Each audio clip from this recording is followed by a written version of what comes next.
Саламатсыздарбы, урматтуу көрүүчүлөр, кайрадан сиздер менен Эки дарыгер программасы. Бүгүнкү программабызда биз кызыктуу теманы талкуулайбыз. Барыбыз билгендей эле, биздин коомубуз абдан информацияга бай. Интернет баракчаларын ачсак, эки сөздүн бири семирип кеттим, кантип арыктасам болот деген ыкмалардын түрүн окуйбуз. Мына ошого дагы биз абдан кызыгып, бүгүн специалисти, эндокринолог Асылкан Молдубаеваны чакырдык. Бүгүнкү темабыз семирүү деген маегибизди түзөбүз. Саламатсызбы, кош келипсиз. Саламатсызбы, мени чакырганыңызга чоң рахмат, Бегимай. Асылкан, бир аз өзүңүз жөнүндө кыскача маалымат берип койсоңуз биздин көрүүчүлөрүбүзгө. Менин аты жөнүм Молдубаева Асылкан Замирбековна болот. Мен Кыргыз мамлекеттик медициналык академиясынын бүтүрүүчүсү болом. Эндокринология кесибинде 8 жылдан бери эмгектенип келем. Ошондой эле азыркы учурда жаңы бум болуп өнүгүп келип жаткан кесиптин дагы нутрициолог катары бейтаптарды кабыл алам. Азыркы заманбап Виданта клиникасында иштейм. Семирүү бул абдан актуалдуу болсо керек биздин коомубузда.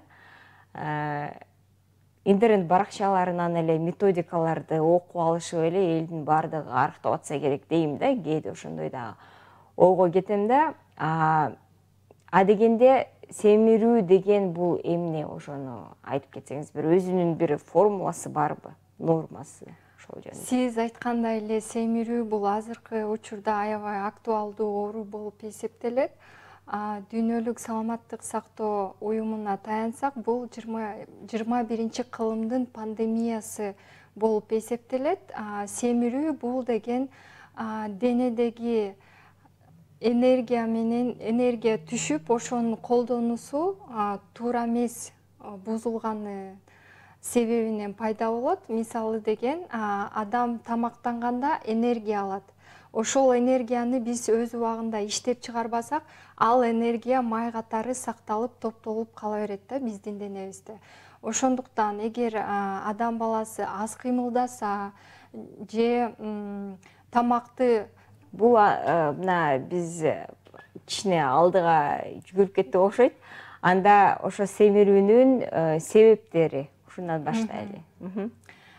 Семирүүнүн себептери, мен жаңы эле айткандай эле, бул физикалык аз кыймылдоо. Экинчиси бул туура эмес жана көп тамактануу. Жана үчүнчү себеп бул гормональный системанын бузулушу деп бөлсөк болот да. Мына айтыңызчы, мындай аз кыймылдоо, анан көп тамактануу, анан кийин бул качан биз адам семириптир, мындай семирип кетти деген бир формуласы барбы? Ооба, бар. Классификация бар. Ал атайын форма менен саналып чыгат. Формуласы өтө оңой. Аны ар бир адам санап, өзүнүн салмагын контролдосо болот да. Мисалы деген, салмагын килограммды өзүнүн боюна сантиметр менен 2 жолу бөлүш керек. Мисалы, салмагы 60 килограмм, бою 160 сантиметр болсо, 60-ты 2 жолу 160-ка бөлөбүз дагы, результатты алабыз. Ошондо результаты кандай болуп сиздики? Кандай болуп калды? Нормальный салмакты алсак, нормалдуу салмакты алсак, ал жакта ошол буну биз индекс массы тела деп коебуз. Кыргызча айтканда, дене салмак индекси. Ал жакта эгер 24-төн 30-га чейин болсо, бул ашыкча салмак деп саналат да. 30-дан ашса, бул семирүү оорусуна уже кирип кетет да. Нормальный вес деген бул 18,5-дан 25-ке чейинки арасындагы санга түшсөк, бул нормалдуу веске кирет. Түшүнүктүү. Клиникалык белгилери бар мындай өзгөчө? Же биз жөн эле ошо формула менен өзүбүздүн салмагыбызды көрө алабызбы? Биринчиден албетте формула менен санап, эгер ашыкча салмакта адам баласы жакшы сезиши мүмкүн эмес да, балким көңүл бурбай калат. Эгер формула менен ошол жакка түшүп калса, анда эртерээк дарыгерге барып же өз алдынча туура тамактанып, физикалык активдүү болуп, салмагын калыбына келтирсе болот. Албетте, эгер семирүү болсо, ал формуласыз эле көрүнүп турат. Биринчиден бул мен ойлойм эстетика жактан өзгөчө айымдарга ашыкча салмак же семиздүүлүк болсо, айымдар өзүн дискомфорт сезет да. Дискомфорттон сырткары бул психологиялык өзгөрүштөргө дагы алып келиши мүмкүн. Анан кийин албетте бул башка ооруларды козгойт. Биринчиден бул кан басымынын жогорулашы. Экинчиден гиперхолестеринемия дейбиз. Бул деген кандагы кандын майлуулугун көтөрүп, кан тамырларда жүрүшүн жай болуп калат. Ооба, тоскоолдук болуп, анан кийин жүрөк ооруларын козгошу мүмкүн. Үчүнчүдөн репродукция жактан дагы козголот. Бул семиздүүлүк, тукумсуздукка алып келиши мүмкүн. Аял заттын этек кирени токтоп калышы мүмкүн же ошол цикл бузулуп да калышы мүмкүн. Bundan сырткары биз баарыбыз билгендей эле экинчи түрдөгү кант диабетине дагы алып келиши мүмкүн. Эгер бул кош бойлуу айым болсо, ал деген гестационный диабет деп коебуз. Кош бойлуу айымдардын кант диабетин дагы козгойт. Бул деген чоң адамдардык. Биз жанагындай пубертант деп койсок, өспүрүм адамдарды алсак, аларда гормональный перестройка болуп жатканга себептүү гормональный система полностью сбой бериши мүмкүн да. Денеси туура эмес өсүп калышы мүмкүн. Сиз мына айттыңыз го, семирүүнүн ар кандай түрлөрү бар, классификациясы бар дедиңиз. Көп тамак жегенден анан кийин гормоналдык депчи, ошонун айырмалары, качан биз дарыгерге барышыбыз керек, эмне бизге сигнал катары болуш керек, ошол жөнүндө айтып бериңизчи. Негизи бул семирүү оору болгондуктан албетте буну дарыгер дарылаш керек. Буну эндокринолог же болбосо диетолог дарыгери дарылайт. Гормональный семиздүүлүктү айта кетсем, бул деген 3 же 5% эле кездешет, өтө аз. Көп эле бейтаптар келет, мен гормондорумду текшерип бергилечи, гормондорум туура эмес, иштебей калган окшойт, мен семирип кеттим депчи. Бирок бул гормондорду текшергенде көп учурда ал жак норма чыгат да.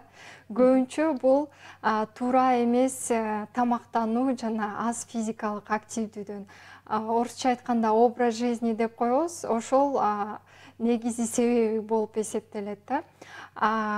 Кандай гормональный семирүү кандай учур пайда болот? Ал курсагы өтө чоңоюп, бул кол буттары арыктап калышы мүмкүн. Ошондой эле гормональный бузулуш болгондо ал сөзсүз башка системаларды да талкалайт дагы. Ал учурда мен ойлойм, сиз өткөрбөйсүңөр. Сөзсүз сиз дарыгерге барууга ыктымал болосуз, анткени ал жакта билинип эле турат. Өзгөчө семирүү болот да. Бирок бейтап өзү эле сезип эле анан кийин дарыгерге баргысы келет экен да. Ооба, ал өзгөчө семирүү болот. Бирок тамактануу себебинен болгон семирүүдө дагы сөзсүз дарыгерге кайрылыш керек да. Демек, баягы биз айтып атпайбызбы, аябай көп азыр деген диета деп коебуз го, диетанын түрлөрү деп. Анан бирөөсү айтат, мен деген көп деле тамак ичпейм, бирок салмагым ушундай жогору. деп анан бирөөсү айтат, жок, мен жакшы эле тамак жейм, вес менде жакшы депчи. Кантип билсек болот, мен туура тамактанып атам деп кайсы учурда ошону кичине мындай түшүнүк болсун да биздин көрүүчүлөрүбүздө. Ошо семиздүүлүктүн мындай акыркы стадияларында сөзсүз жана психологиялык жактан өзгөрүш болгонго байланыштуу. Алар деген мен өзүм тамакты аз жейм деп ойлоп калышат да. Анан кийин биз деген сурап баштайбыз. Мисалы, кечээ эмнени жедиңер дегенде, алар балким тамакты аз жейт, бирок туура эмес тамактарды жейт. Мисалы, жанагындай газировка же таттуу суусундуктарды көп ичишет. Же болбосо бир учур болгон, бейтап деген ооба аз жейт экен, бирок тамагынын баары бул мөмө жемиштер экен. Мөмө жемиштер дагы бул таттуу тамактарга кирет. Ошол себептен бул да туура эмес болот да.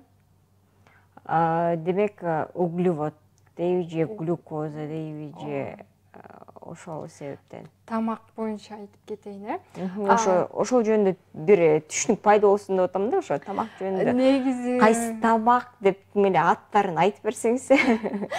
Негизи бул биздин калкта, кыргыз калкыбызда культура питания деген жок да. Биз деген эт менен камыр тамакка илгертиден көнүп калганбыз.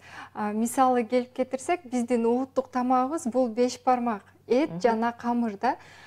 Бирок азыр туура тамактанууга аябай жакшы көңүлү бурулуп, азыркы жаштар уже үйрөнүп калышты да. Туура тамактануу дегенде ал жакта сөзсүз жер жемиштер кошулуш керек да. Жер жемиштерди биз деген сложный углеводы деп коебуз да. Ошол углеводдор ал биздин денебизге түшкөндө шашпай майдаланат дагы, кандагы кан сахарын шашпай көтөрүшөт. Ошолор мындай безопасный углевод болуп саналат. Өзүбүздү ток сезип жүрөт экенбиз да. Ток сезебиз и плюс сахарды көп көтөрбөйт да.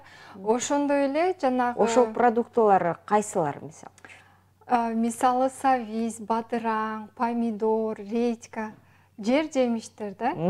Ошондой эле мөмөлөр бар. Мөмөлөр албетте алар бизге керек, бирок аларды дагы көп жеген болбойт. Ал жакта короткий углеводы деп коебуз. Алар биздин денебизге түшкөндө бат-бат майдаланат да, кандагы сахарды резко көтөрүп салат. Бул бизге терс таасир берет да. Ошол биздин салмагыбызды көтөрөт, башкача айтканда.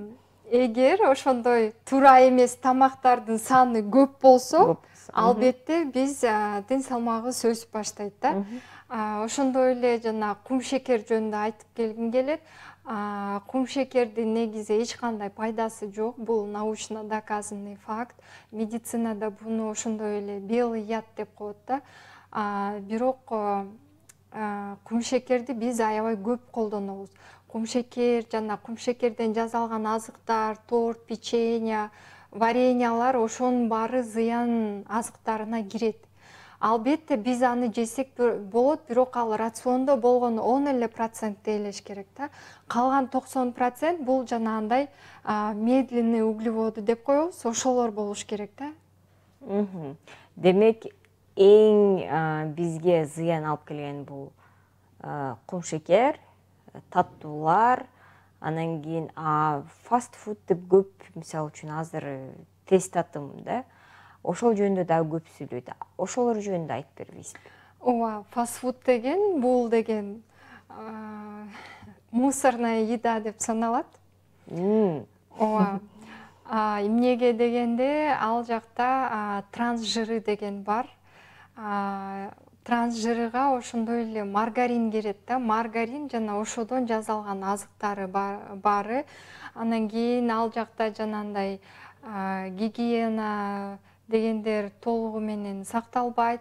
Ошондуктан албетте буну деле кээ бирде аз-аздан жесек болот. Бирок күнүгө эле ошол гамбургер, шаурманы жесек, бул уже туура эмес тамактануу катары эсептеленип кетет да.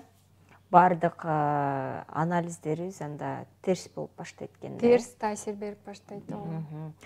Айтыңызчы, ошо туура тамактануу деп айтып атасыз, семирбеш үчүн канча жолу тамактаныш керек, тамактын составы кандай болуш керек, мындай мисалы үчүн эртең мененки тамак саат мынанчада, анан арасы мынанча саат болуш керек, түштөгү тамагыбыз мынандай болуш керек деп ошол жөнүндө жакшылап айтып берсеңиз.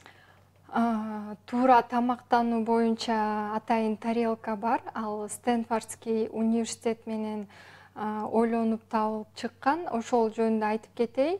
Ал тарелканын көлөмү айымдарга 20 сантиметр болуш керек, мырзаларга 22 сантиметр болуш керек. Ошону экиге бөлөбүз. Анын жарымын полностью жер жемиштер элиш керек, сложный углеводы. Биз айтып кеткендей морковка, помидор, бадыраң. Калган бул жарымын дагы экиге бөлөбүз. Үстү жагында бул белоктор болуш керек, протеини дейбиз. Белоктор болсо этте, творог, сыр, жумуртканын агында болот да. Акыркы жарымында болсо майлар элиш керек. Майлардын дагы эки түрү болот. Терс таасир бере турган майлар жана жакшы майлар. Жакшы майларга биз билгендей сары май кирет. Азыркы учурда медицинада сары май бул золотой стандарт деп. Мурун андай эмес болчу да? Ооба, мурунку учурда медицинада болсо жаныбарлардын майларын толугу менен алып салыш керек. Ал холестерин, ал терс таасир берилет деп чечим чыккан. Бирок азыркы 5-10 жылда алсак медицинанын көз карашы өзгөрүлдү. Жаныбарлардын майлары бизге керек, анткени ошол майдан биздин денебиздеги холестерин иштеп чыгылат. Холестеринден болсо бүткүл гормондор иштелип чыгат да. Ошондуктан мен айтып кеткендей эле сары май, экинчи бул жана сливочное масло деген бар. Сливочное масло 72% жейбиз биз көбүнчө. Дүкөндөрдө ошондой эле 82% деген майлар бар. Ошолордун пайдасы көбүрөөк болот да. Терс таасир бере турган майларга кайсылар кирет? Мен айтып кеткендей эле маргарин. Маргарин бул искусственно иштеп чыгарылган май. Ал биздин боорубузду өнөкөт түрүндө талкалайт да. Азыркы учурда маргаринден жана выпечка, торттун баары ошол маргариндин негизинде жасалып келет да. Дагы жакшы майларга бул жанагы жер жаңгактар кирет. Жер жаңгактын түрлөрү бар, бирок биз аларды туура даярдаганды билишибиз керек да. Ал жаңгактарды биз ферментирование деп коет. Кечки маал аларды сууга чылап коюшубуз керек. Ооба. 6-8 сааттан кийин ал сууга көңүл бурсаңар, ал кир, анан жана жаңгактардын сыртында оболочкасы болот. Ошол оболочкада өтө көп токсиндер болот да, зыян веществолорчу, заттар. Ошонун баары чыгат дагы, ал дайнек жаңгактар отургузгандын астында алар мындай өзлөрүнүн жакшы веществолорун капить кылып баштайт го, сууга чылагандачы, ошондой болуп питательный заттарын көбөйтөт дагы. Анан ошол жаңгактарды духовкага кургатсак болот, же болбосо столго тасмалдын үстүнө жайып эле кургатып, анан кийин жегенде ал көбүрөөк пайдалуу нерселерди бизге берет. Ошол айттыңыз, жер жаңгак дедиңиз, ошондо орусча айтканда арахис, анан кийин тоолок жаңгак, грецкий орех деп коебуз. Аябай пайдалуу. Анан бадам, ошонун баары кирет. Баарын бирдей ыкмада эле биз даярдасак болот. Анан кийин жанагы сложный углеводдорго, сложный углевод эмес, эми средний углеводы деген бар, ал жакка жана кургак мөмөлөр кирет да, сухофрукты. Сухофруктыларды дагы биз чылабайбыз, бирок жакшылап жууп туруп, кургатып коюп, ошону дагы жесек, таза кумшекерден жегенге карата берки кургатылган мөмөлөр бизге пайдалуу болушат да. Ошол сиз тарелка деп айттыңыз да, ошо стандарт тарелкада эртең мененки тамагыңда да ошондо болуш керек, түштө тамаң ошондо болуш керек. Бул тарелка менен күнүнө 1 же 2 жолу тамактануу жетишет. Демек, полдник, анан саат 4-тө да тамак жеш керек, анан 4-5 жолу жеш керек деген андай ыкма жок. Андай ыкма жок. Мисалы, күнүнө 3 маал жешиңер керек же күнүнө 6 маал деген жок. Эгер көнүп калса, эртең менен эрте турса, албетте завтрак жеш керек. Андан кийин эгер кээ бирлер бар, түшкү тамактанысын жешпейт, алар көнүп калышкан. Эгер көнүп калса, биз аларды тамак же деп айтпайбыз. Бирок кечинде саат 6-га чейин тамакты жегенге биз сунуштайбыз да. Анткени 6-дан кийин биздин ашказаныбыз эс алып, гормональный система восстановление деп коет, ошо процесс восстановление калыбына келип баштайт да. Ошого дагы убакыт бөлүш керек. Сиз азыр жаңы нерселерди мага айтып атасыз да. Жаңыдан үйрөнүп атам мен дагычы бул жерде. Түшүнүктүү.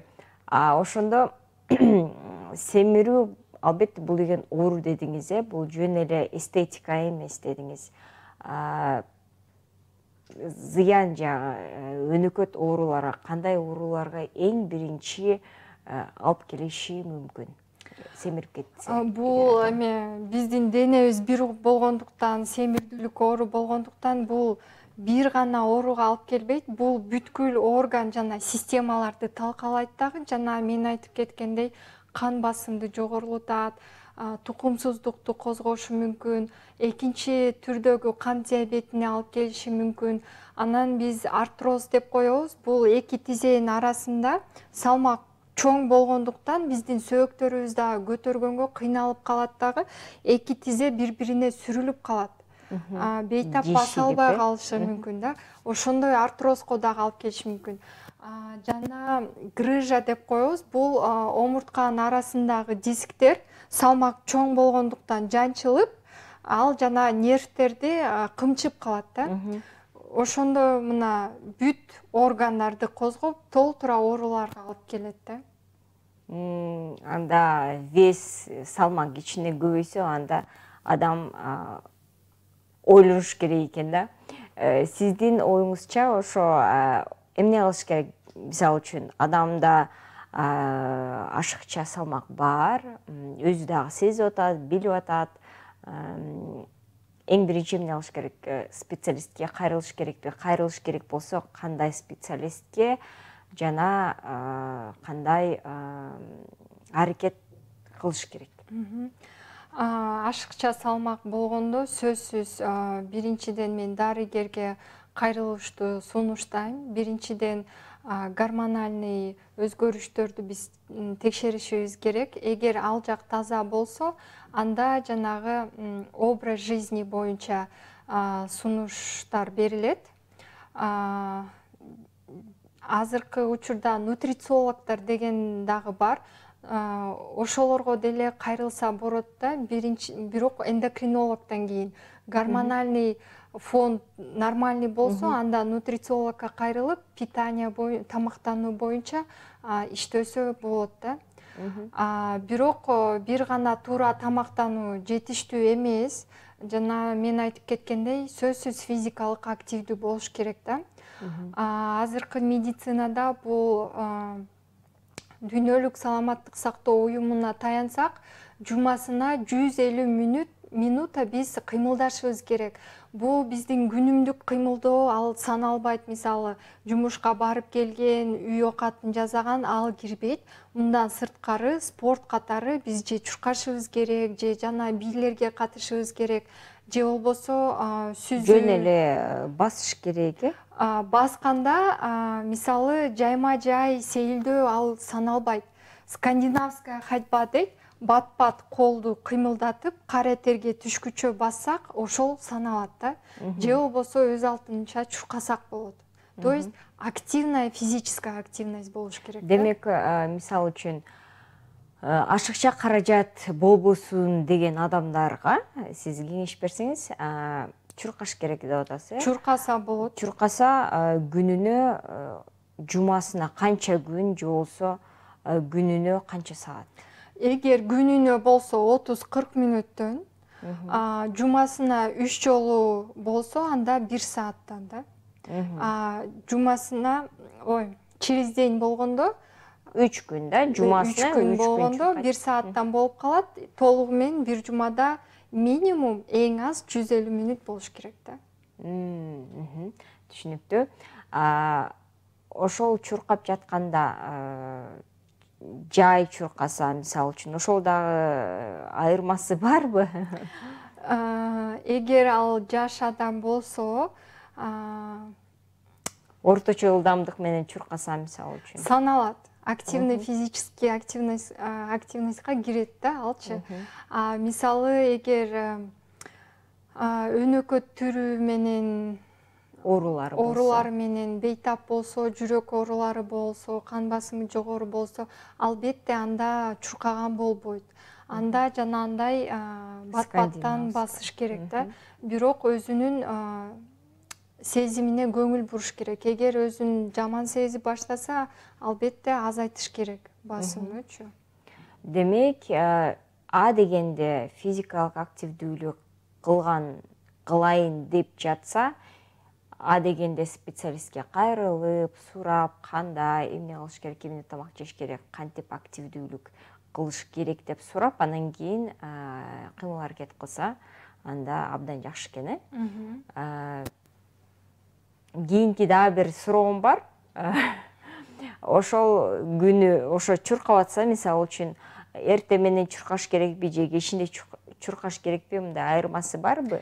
Андай ыкма жок, бирок биздин гормоналдык системанын иштөөсүнө таянсак, эртең менен эрте чуркасак, бул биздин денебизге көбүрөөк жакшы таасир болот да.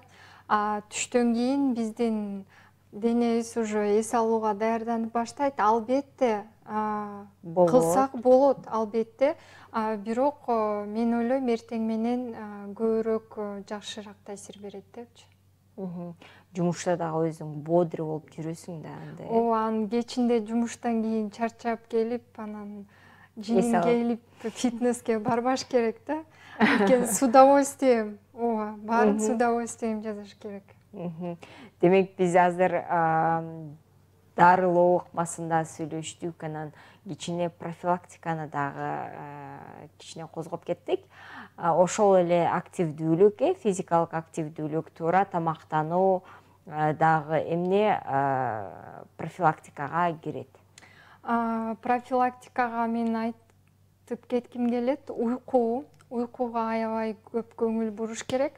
Саат 11ге чейин биз уже укташыбыз керек. Анткени 11ден кийин түнкү гормондор иштелип чыгат, биз алардын дозасын алышыбыз керек да. Эгер толук уйку болбой калса, бул 7 сааттан 9 саатка чейин да. Эгер ошону толук биз албай калсак, кортизол деген гормон бар, ал гормон стресса, ал көтөрүлөт дагы, ал салмактын чоңоюшуна дагы себепкер боло баштайт да. Жана дагы питьевой режим, суусундуктарды ичкенге дагы көңүл буруш керек. Медицинада бул тактап айтсак, 31 миллилитрди биздин идеалдуу массага көбөйтсөк, мен бир күндүн ичинде канча суусундук ичишим керек, ошол формула чыгат да. Мисалы? Мисалы, мен айтып атам, идеальная масса тела бар, плюс фактически. Мисалы, фактически 100 килограмм болсо, биз ага санабайбыз, ал туура эмес болуп чыгат да. Боюна карата, мисалы, бою 170 болсо, идеальный бул грубо 70 да. Бою 160 болсо, идеальная масса грубо 60 килограмм болот. Ошол 60 килограммды мисалы 31ге көбөйтөбүз, 1800 алабыз да. Ошону бир күндүн ичинде бөлүп, ар бир 2-3 саат сайын ичиш керек да. Мен кайсы бир литературадан дагы окугам, мурун суу сөзсүз түрдө 2-3 литр күнүнө ич керек деп рекомендациялар бар болчу деген. Жаңы рекомендацияларды таянсак, эгер каалап атсаң ич, каалабасаң өзүңдү кыстаба деген. Бул жанагындай идеальный массага санап, сууну биз кааласабыз дагы ичишибиз керек. Анткени биздин денебиз 90% бул суудан турабыз. Сөзсүз бизге суу керек да. Суу бүт процесстерге керек. Анан ошондой эле сууну толугу менен биз ичкенде метаболизм деп коебуз. Ошол метаболизм ылдам болот да. Ылдам болгондо ал жана ашыкча салмак кошулбайт. Метаболизм жайлап калса эле бизге салмагыбыз чоңоюп баштайт да. Эми түшүндүм. Эмне үчүн көбүрөөк суу ичиш керек экенди. Чоң рахмат, кызыктуу бир тема болду. Менимче толук кандуу жооп алдык окшойт. Эгер биздин көрүүчүлөрүбүзгө каалоо тилегиңиз болсо, кеңешиңиз болсо? Ашыкча салмакты пайда болушун күтпөй, алдын алуу, туура тамактанып, сөзсүз күнүмкү жашооңузга физикалык активностьты кошуп, туура жашоону каалайм. Чоң рахмат биздин программабызга келип кеткениңизге, биздин көрүүчүлөрүбүзгө пайдалуу информация бергениңизге. Эгер сиздердин сурооңуздар пайда болсо, биздин эндокринолог Асылкан Молдубаева дарыгерибизди Виданта клиникасынан тапсаңыздар болот. Саламаттагыңыздар.